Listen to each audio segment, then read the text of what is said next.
Hey, making this video here in response to a friend of mine, Chris Jeter. I'm looking at how to respond to his post with a video, and I want to tell everybody what happened with me this week. So, Chris Jeter's talking here in his post. He's down in Hurricane Milton. Good friend of mine, Chris. Hope you're doing well, buddy. Owner of Service Master out of Abilene, Texas. He's down in Venice Beach, somewhere on the western coast of Florida, southwest coast of Florida, and is like everybody else is running into these ridiculous NFIP adjusters. Well, I say ridiculous. Let's be honest. Let's call it what it is. We can be disappointed. We can be mad. Here's the thing.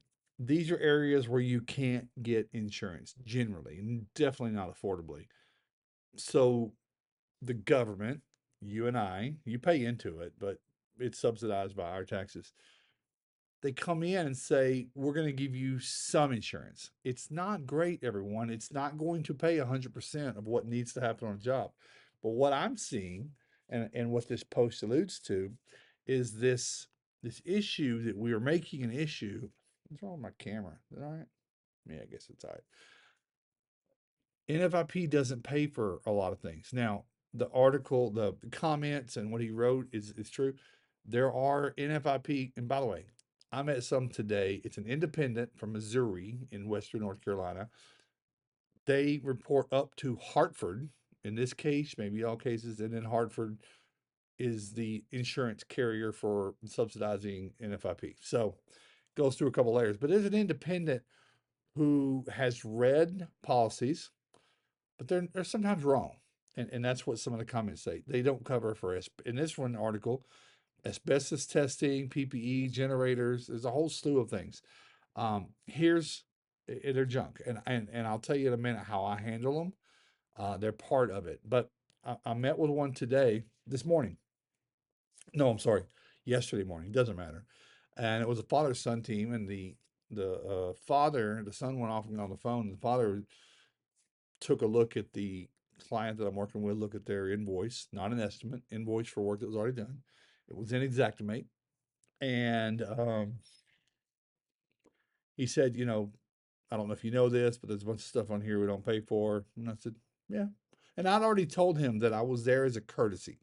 My client was there. I said, I'm not here to represent them in this settlement of this case or the settlement of this policy and this claim.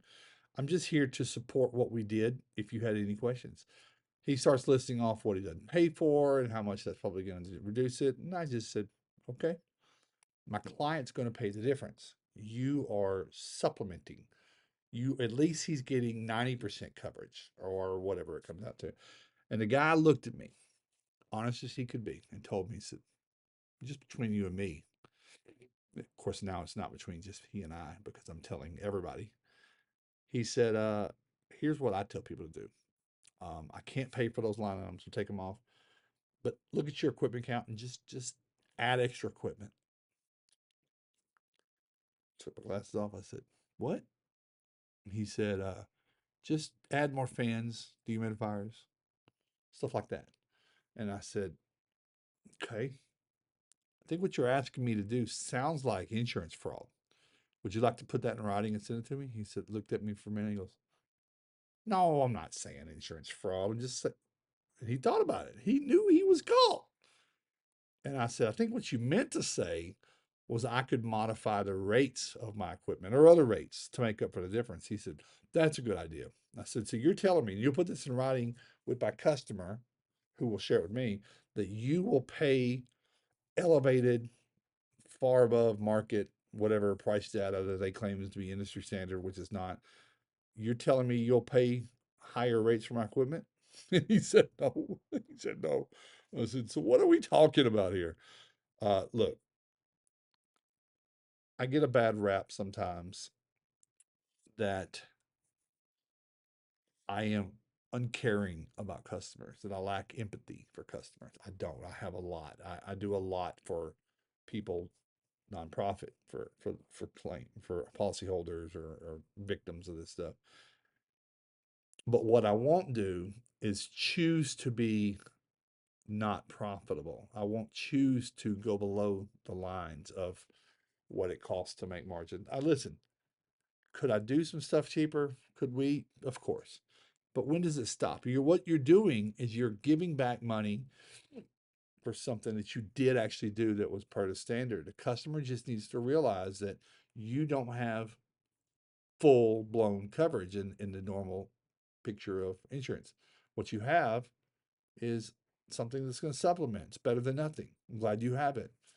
That usually works for me. Maybe it works for you, but I just don't want to see people. These conversations happen a lot, and of course they don't pay for stuff, and they don't care about where did they come up with generators so we don't pay for generators. There's no power there. We can't dry the building, it'll turn into mold. Maybe that's what they want. Maybe they want it to turn into mold, so it's absolutely not covered. Think about that. We won't pay for PPE. I've got to use PPE. It's OSHA law. Won't pay for asbestos testing. Again, law. I have to test for asbestos. Any age building, doesn't matter. Whether or not you pay for it doesn't mean I won't do what I have to do. Anyway, that's my comment for Chris and anybody else watching. And I could have typed all that out, but that would have sucked. Hey, Chris, see you soon, buddy. Take care. I might see you next week. I'll be down there, but everybody else, be good.